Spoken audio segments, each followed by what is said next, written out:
Imagine being born into a world where your future was decided before you even took your first breath.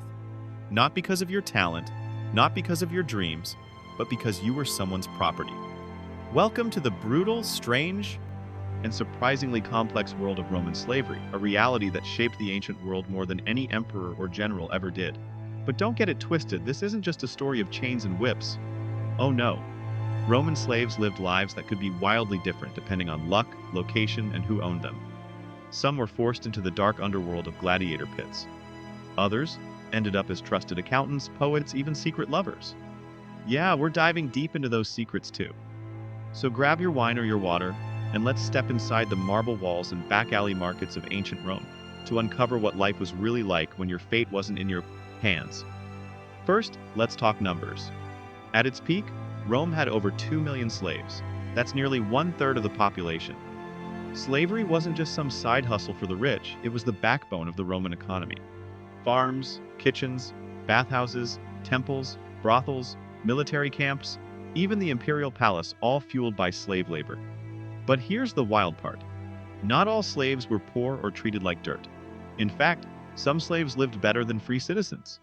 A household slave in a rich Roman villa might eat gourmet meals, wear fine linen, and manage massive estates. They could become tutors, doctors, even financial advisors, all while technically being owned. And then there were the urban slaves, the ones who worked in Rome itself.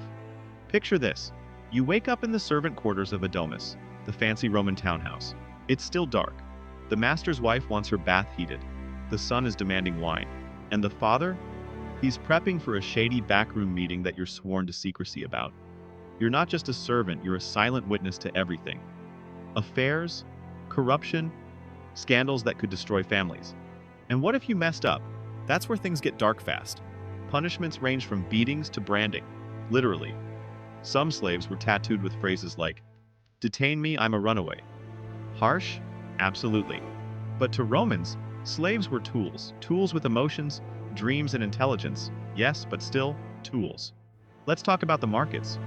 Imagine walking through the forum and seeing people, real human beings displayed like merchandise.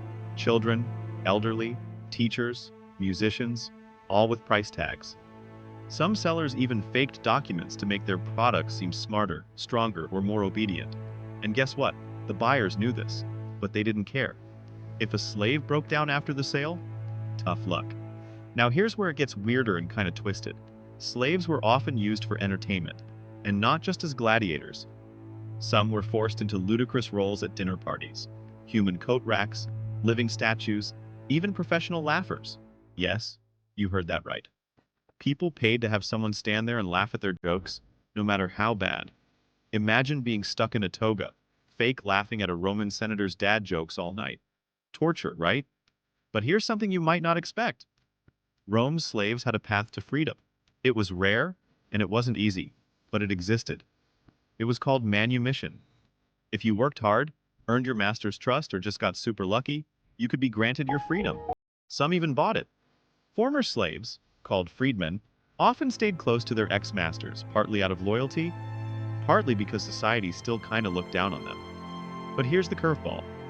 Some freed slaves became ridiculously successful. They started businesses, they made fortunes. A few even rose so high, they owned slaves themselves. Yeah, that cycle's as messed up as it sounds. One guy, a freedman named Trimalchio, threw such wild parties and lived so lavishly, Roman poets mocked him in their stories. He was flashy, arrogant, and richer than most nobles. And he used it all to flex how far he'd come from slave to baller. Now let's zoom in on the personal side. Because behind every job, every punishment, every fake smile at a Roman party, there were real stories. Imagine being a Greek scholar captured in war, now tutoring the kids of the very people who destroyed your home. Or being a woman enslaved in a villa, forced into a relationship with your master, then raising his child but never being allowed to call it yours. And yet, somehow, through all that pain and control, there were moments of resistance. Some slaves ran away, some poisoned their masters, some even led full-on revolts.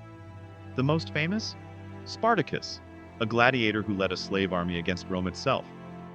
For 2 years, they held off Roman legions, burning villas, freeing slaves, and shaking the entire republic. Eventually, Rome crushed the rebellion, and crucified 6,000 of Spartacus's followers along the Appian Way as a warning. But even in death, they became symbols of rebellion, proof that even the lowliest in Roman society could terrify the elites. But not every act of resistance was violent. Some slaves fought back by preserving their culture, whispering forbidden languages, practicing secret rituals, telling stories in the dark, long after their masters went to sleep. In a world where their identities were stripped away, holding on to even a scrap of who they were was an act of rebellion. And that's something we often miss in history books. These weren't just statistics or footnotes. They were people surviving, adapting, and sometimes quietly fighting back in a system built to erase them.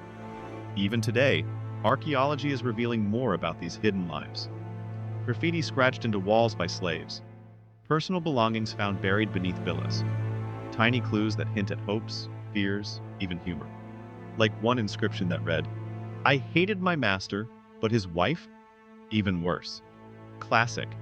So the next time you hear about Roman emperors and generals, remember this: they stood on the shoulders of millions of invisible lives. People who built the roads, cooked the meals, fought the wars, and raised the children, but whose stories were buried under marble statues and golden coins. Today, we're dusting off those stories, giving voice to the people history tried to forget. Because Rome wasn't just built by emperors, it was built by the enslaved. And they deserve to be remembered too. Click on the subscribe button, like, share, and comment for more ancient history like this. Love you guys, see you on the next.